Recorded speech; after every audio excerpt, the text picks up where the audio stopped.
다들 모르더라고요. 부모님이 돌아가셨을 때 자녀가 무조건 해야 할 3가지.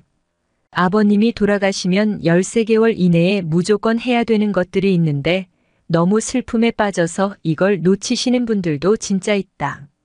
진짜 답부터 말씀드리면 간단하다.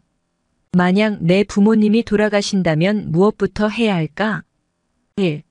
사망진단서 챙기기. 우선은 돌아가신 날의 시, 분, 초까지 나오는데 그것에 대해서 정보를 알아야 사망 개시일을 확정지을 수 있다. 이 문서가 있어야 여러분들이 상속 재산도 가져올 수 있다. 고인이 정말 사망했는지에 대한 여부를 판단할 때 은행이나 부동산 관련 기관에서 필요 서류로 요청을 할 거기 때문에 이 서류가 있어야지만 내가 상속을 받을 수 있다. 서류를 통해 피상속인과 상속인 간의 관계를 확정지을 수 있고 그것에 따라 상속 권한을 토대로 상속을 확정짓는 기초가 되기 때문에 사망진단서를 챙기는 것은 매우 중요하다. A. 장례식장 비용 영수증. 장례식장 비용은 현금으로 내는 경우가 많다. 부조금이 들어오기 때문에 그걸 통해서 이제 납부를 많이 하시는데 내가 경험한 장례식장 비용은 대부분 평균적으로 1천만 원에서 한 500만 원 사이였다. 그것에 대한 비용 영수증을 당연히 받으셔야 한다. 그것을 잘 보관하셔야 되는 이유가 상속세 신고할 때 필요 경비로 인정이 되기 때문이다. 장례 비용으로 인정이 돼서 그 경비가 없거나 500만 원 미만이면 500만 원까지는 당연히 인정을 해주고 1천만 원 초과하게 되면 1천만 원까지 인정을 받을 수 있다. 그 다음에 별도로 봉분, 장지 비용이 또 500만 원 추가가 된다. 그건 미니멈은 없고 봉분 형태로 했다고 하게 되면 그것에 대해서 500만 원이 초과되었다 하더라도 500만 원까지 경비를 인정받을 수 있기 때문에 관련된 영수증이나 이런 것들은 당연히 좀 챙기시는 게 좋다. 3. 사망신고. 사망신고라는 것도 출생신고랑 마찬가지이다. 일정한 기간 이내에 가족관계기록부에다 신고를 해야 할 의무가 있다. 한 달 이내에 신고 안 하면 과태료가 5만 원 정도라고 측정은 되어 있는데 실질적으로 실무에서 과태료가 나오는지는 모르겠다. 망자에 대한 슬픔 때문에 좀 늦게 신고할 수도 있기 때문에 그런 부분까지 실질적으로 다 과태료를 추징할까 하는 생각은 든다. 어쨌든 적혀 있기로는 과태료가 5만 원이 나올 수 있다고 말씀은 드린다. 사망 신고를 해야 그 다음 단계들로 넘어갈 수 있기 때문에 아무리 마음이 황망하다 절차적인 것들을 하나씩은 좀 진행을 하셔야 된다. 사망신고 이전 고인의 금전 자산 사용하면 문제가 될지 내가 알기로는 법적으로 상속인 간의 다툼이 일어나면 이슈가 된다고 알고 있다. 상속 재산에 대한 합의를 다 끝내지 않은 상태에서 다른 상속인 한 명이 그걸 다 써버린다거나 일부를 써버린가 그러면 상속 재산에 대해서 내가 마음대로 썼기 때문에 그것에 대해서 이제 약간 제재가 들어간다거나 그런 조건이 될 것이다. 추가적으로 계좌 얘기를 해드리자면 사망 신고를 하게 되면 사실 돌아가신 분을 피상속인이라고 하고 살아계신 분들 상속을 받는 분들을 상속인이라고 하는데 피상속인의 계좌가 전부 다 묶이게 되어 있다. 일례로 상속인들끼리 사이가 좋고 일정한 자금을 빼서 써야 될 경우에 서로 양해가 된다면 전혀 문제는 없다. 대신 계좌가 묶이니 그것에 대한 인지는 어느 정도 하고 있는 게 맞다. 돌아가신 부모님 재산 확인하는 가장 쉬운 방법. 사망 신고할 때 같이 신고를 하는 서비스가 하나 있다. 안심 상속 원스톱 서비스라는 것이다. 이건 사실 신고 의무는 아니다.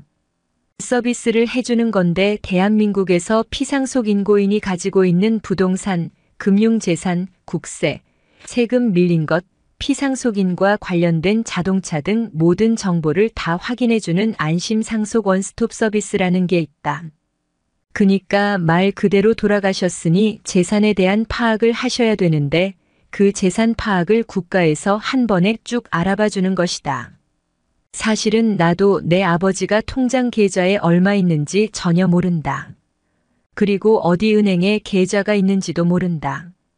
사실은 그런 것들에 대한 제반 사항들을 전부 다 국가에서 알려주는 것이다. 대부분 7일 20일 사이에 전부 다 받아볼 수 있다. 그러면 이제 문자로 어디 계좌가 뭐가 있고 어디 계좌가 뭐가 있고 이런 것들에 대한 정보를 확인할 수 있고 그걸 토대로 상속 재산이 어디에 어느 정도 있는지 깨달을 수 있다. 그 다음 단계로 상속인에 대한 금융재산 상세 내역을 확인할 수 있는 금감원 사이트가 있다. 거기에 들어가면 좀 더 프린트해서 볼 수 있게끔 문서 형태로 나온다. 그래서 은행, 보험이 어디에 있는지 쭉 나오는 것을 출력한 다음에 해당 은행에 가서 상속인들이 상속재산을 수령을 해야 하는 것이다. 그리고 부동산 토지, 건물이나 자동차 같은 정보를 얻어야 한다. 자동차 정보는 현장에서 대부분 바로 내역을 주신다. 생각지도 못하게 놀라면서 재산을 파악하는 경우도 있다. 그러니까 모든 정보를 알 수 있기 때문에 이 서비스는 꼭 받아보시길 권해드린다. 돌아가신 부모님 휴대폰 어떻게 해야 할까? 건보료, 인터넷, 그리고 휴대폰비는 대부분 내고 계실 것이다. 휴대폰은 끊으셔도 되지만 1년 정도는 가장 낮은 요금제로 바꾸셔서 그 번호를 유지하셨으면 좋겠다. 여러 가지 이유가 있다.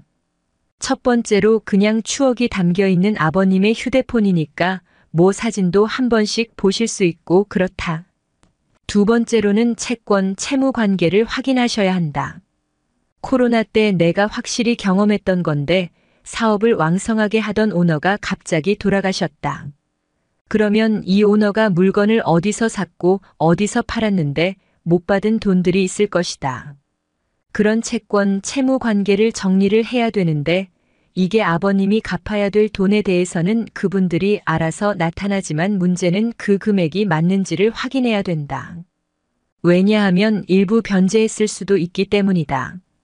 그리고 돈을 받아야 되는 입장이면 그 사람들은 장례식장에 안 나타난다. 그러니까 그런 것들을 확인하기 위해서라도 계좌 내역을 확인하기 전에 그것에 대해서 연결도 해야 되고 연락도 해야 되니까 휴대폰을 유지를 하셔야 한다. 그리고 고인이 되신지 모르는 지인분들도 많다. 그러니까 연락을 못 받았다거나 해외에 있었던 분들이 그 상황을 인지할 수 있게끔 한 1년 정도는 가장 기본 요금으로 유지를 하셔서 잘 활용하셔도 좋다는 말씀을 드린다. 자식에게 용돈 잘못 주면 나중에 상속세 폭탄 맞는다. 대한민국 상속세는 상속세 및 증여세법이다. 그러니까 상속세는 증여세를 같이 엮어서 활용한다는 얘기다. 증여를 하면 주는 사람이 증여자, 받는 사람이 수증자다. 증여자가 수증자에게 증여를 하면 그 날짜 이후로 10년간 다시 한 번 또 증여하게 되면 이걸 다시 합쳐서 계산하게 되어 있다. 합쳐서 계산하기 때문에 세율이 높아진다. 그러니까 처음에 줬을 때 1억 원과 그 다음에 줬을 때 1억 원은 세율이 다르다. 처음 준 건 증여세가 10%지만 나중에 준 건 20%다.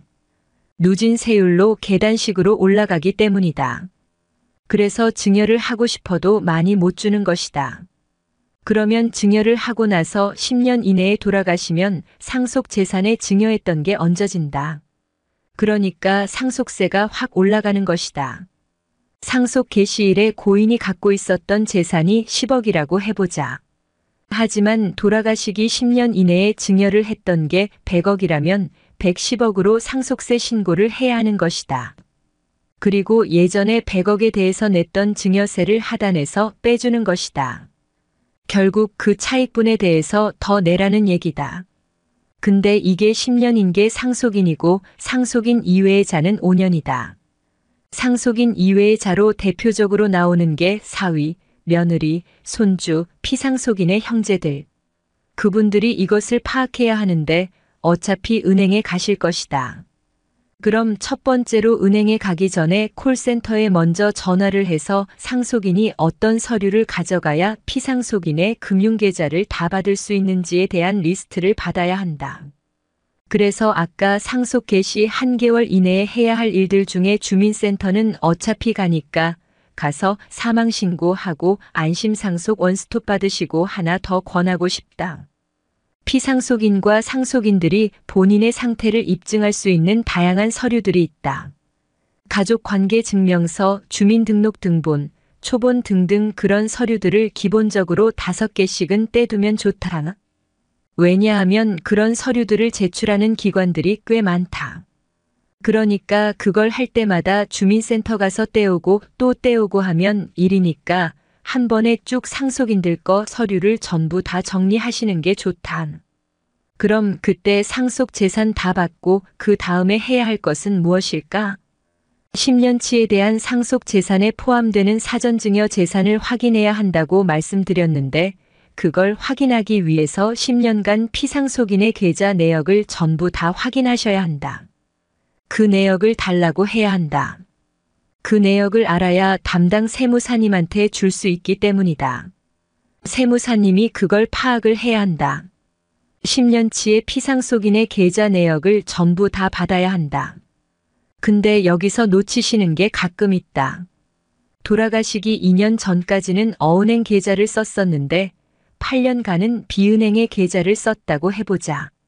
그러면 폐쇄된 계좌까지 정보를 다 주셔야지 그걸 파악하는데 살아있었던 계좌만 내역을 주시게 되면 10년치 계좌 내역 파악이 안 된다. 이것까지 다 필요하겠나 싶지만 국세청은 이걸 다 본다. 국세청에서는 사전증여 10년치 내역을 다 확인하기 때문에 그것에 대해서 조사할 때 추징을 받으실 수 있다. 그래서 지금 내역을 다 봐야 된다. 그리고 그 내역을 보면 생각보다 아버님한테 받았었지만 다시 갚은 내역도 있을 것이다.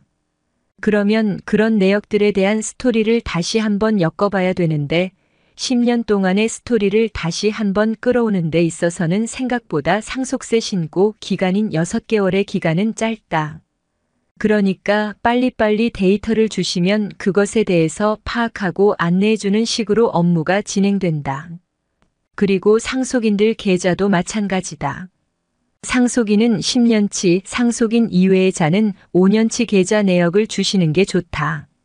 그걸 한번 살펴본 다음에 그것에 대해서 상속과 관련이 없더라도 잘못된 금융 습관이 있다면 그런 부분들에 대해서 말씀을 드리기 때문에 그렇다.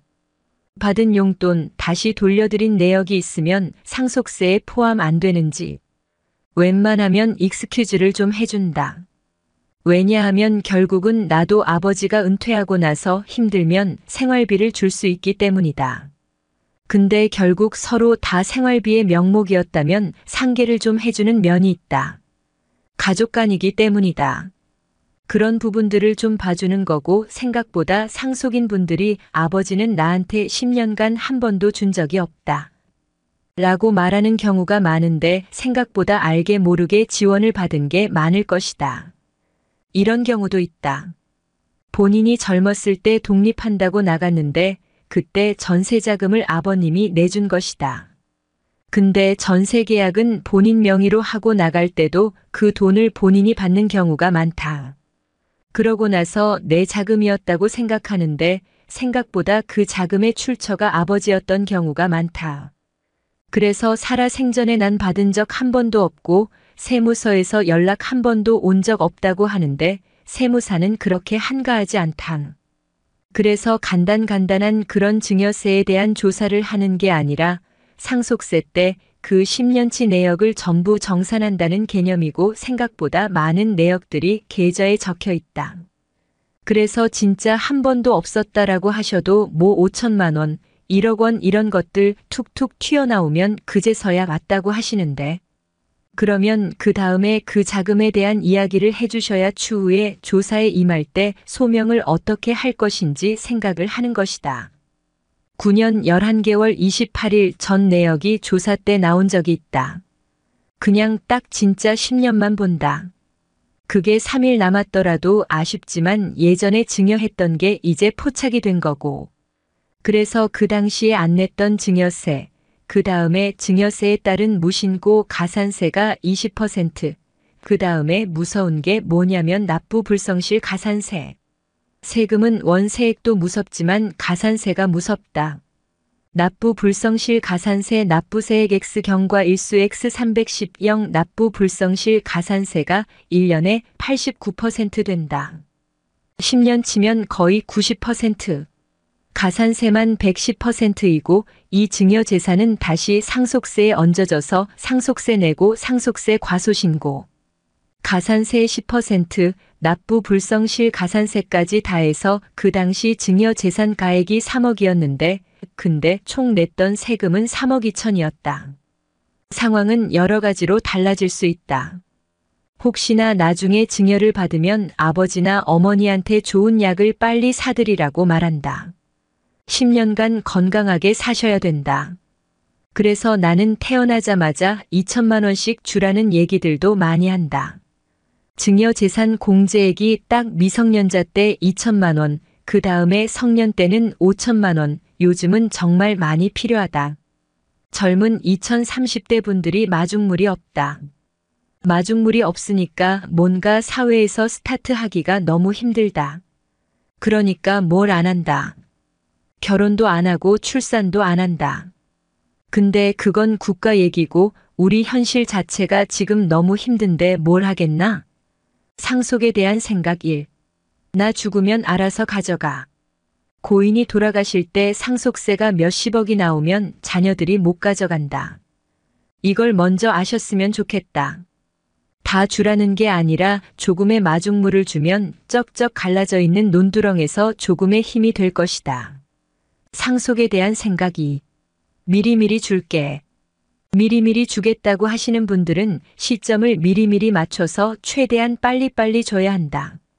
결혼할 때 주고 뭐 할 때 주고 이런 것보다는 미리미리 증여재산 공제를 초기화할 수 있게끔 10년 단위로 빨리빨리 줘야 한다. 고인이 돌아가시면 빨리 안심 상속 원스톱 서비스를 받고 내역을 뽑아본 다음에 아버지가 채무가 더 많다거나 소송이 걸려 있다거나 이런 것들에 대한 내역을 빨리 파악하셔야 한다. 파악하고 나서는 상속 포기와 한정 승인을 빨리 활용하셔야 한다. 답부터 말씀드리자면 배우자랑 상속인 자녀의 2명 있다고 가정해 보겠다. 그러면 간단하다.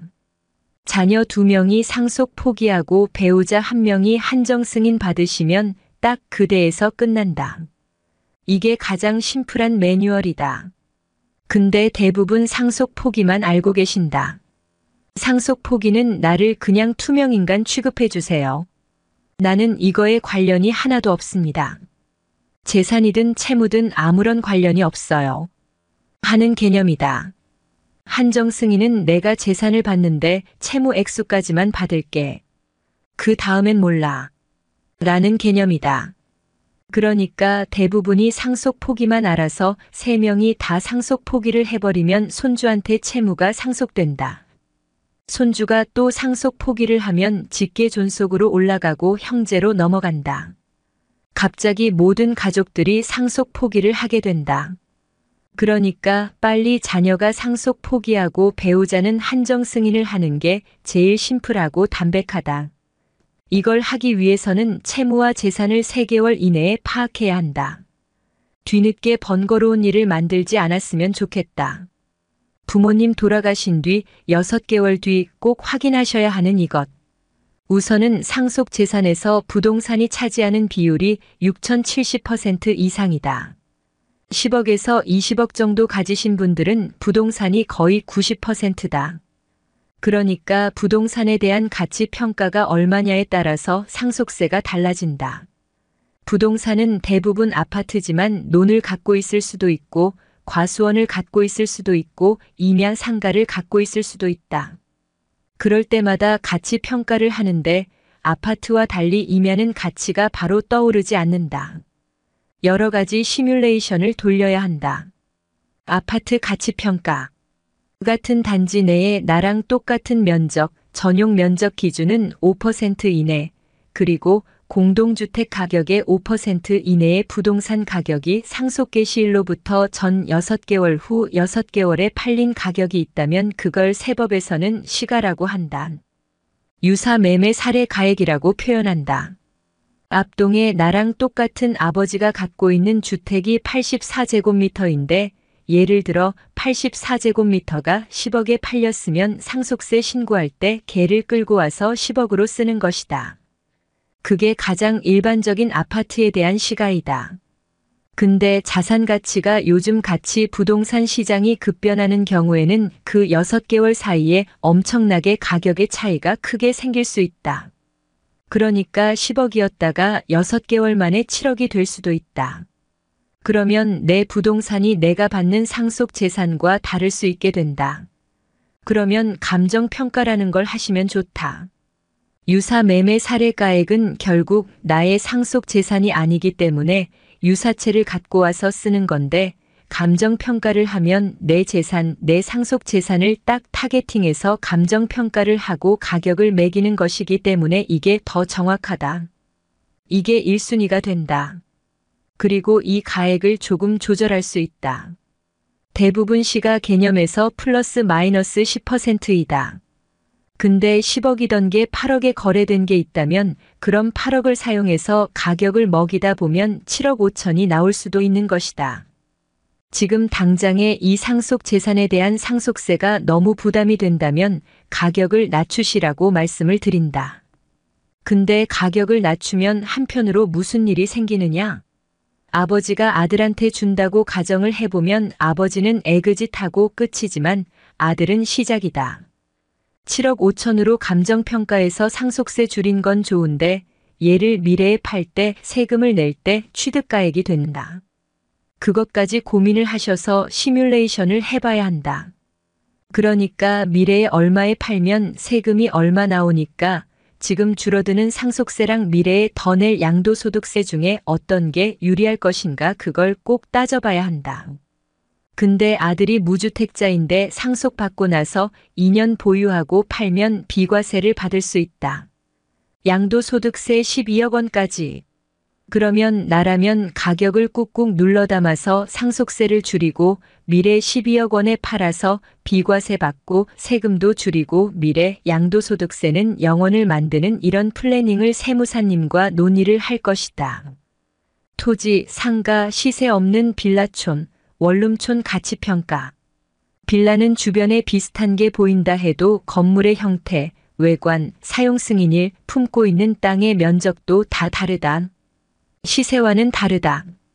세법으로 정확한 과세를 해야 되는 기준을 잡을 때는 법에 적힌 걸 해야 된다. 근데 대부분의 다가구나 다세대나 단독주택은 시세가 없다.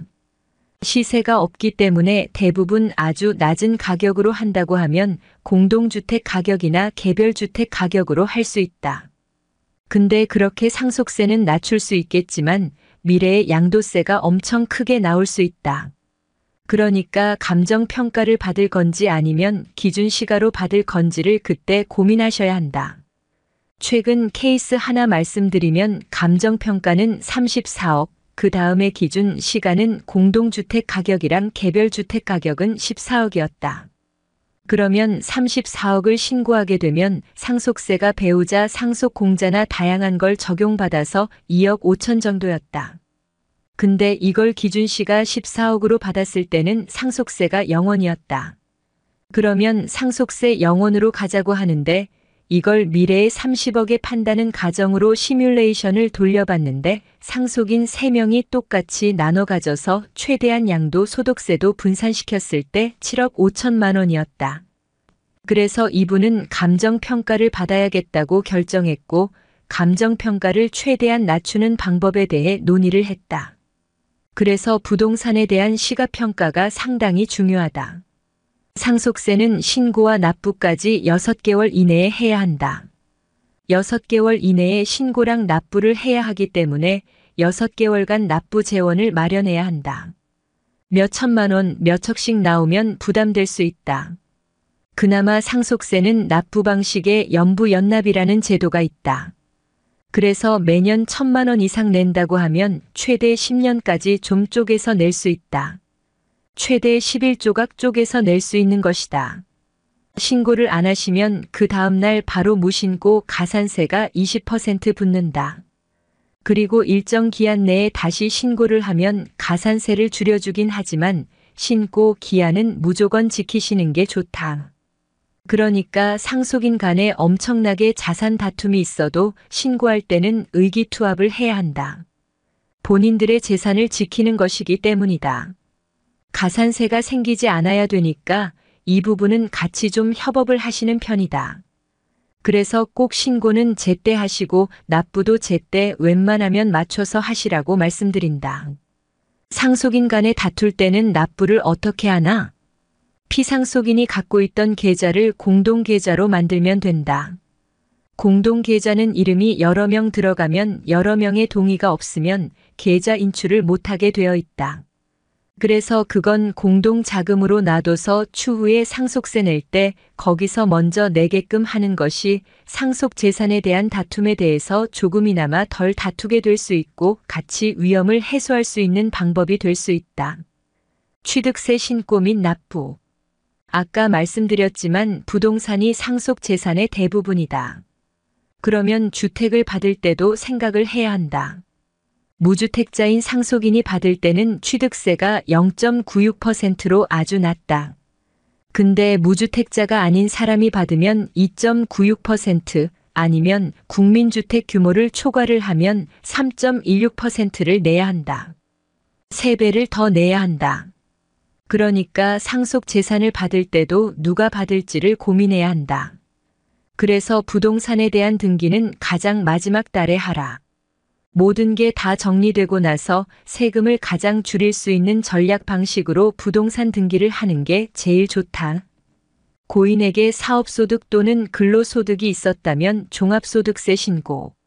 종합소득세 신고는 다음 연도 5월 아니냐고 하시는데 돌아가시면 아주 예외적으로 그날 이후로 6개월 이내에 신고하셔야 한다. 종합소득세 신고를 하고 나서 거기에 대해서 세금이 나오면 그 세금을 상속세 신고할 때 필요 경비로 넣을 수 있다. 그러니까 종합소득세 신고를 최대한 빨리 진행을 하셔야 한다.